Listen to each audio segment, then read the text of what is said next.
আসসালামু আলাইকুম। আজকে আমরা ক্ষারকের প্রকারভেদ সম্পর্কে জানব।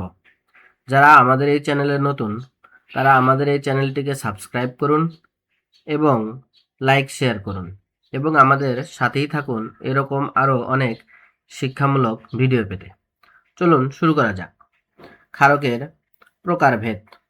আমরা ক্ষারককে সাধারণত দুই ভাগে ভাগ করতে পারবো তার তীব্রতার উপর ভিত্তি করে।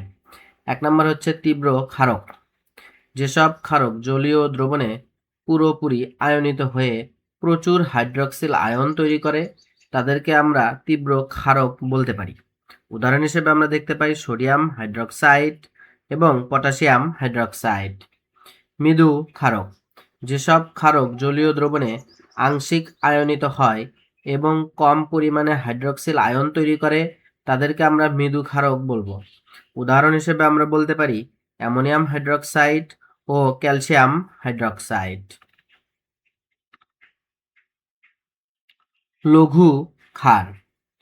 যে ক্ষারের জলীয় দ্রবণে দ্রাবকের অর্থাৎ পানির তুলনায় ক্ষারের পরিমাণ তুলনামূলকভাবে অনেক কম থাকে তাকে লঘু ক্ষার বলে। উদাহরণ হিসেবে আমরা দেখতে পাই লঘু সোডিয়াম হাইড্রক্সাইড দ্রবণ ও লঘু পটাশিয়াম হাইড্রক্সাইডের দ্রবণ। লঘু ক্ষারের বৈশিষ্ট্যসমূহ। এটি কম ক্ষয়কারী এবং এর তীব্রতা অনেক কম হয়ে থাকে।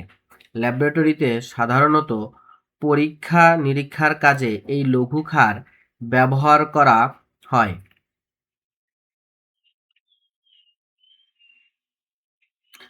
গাঢ় ক্ষার।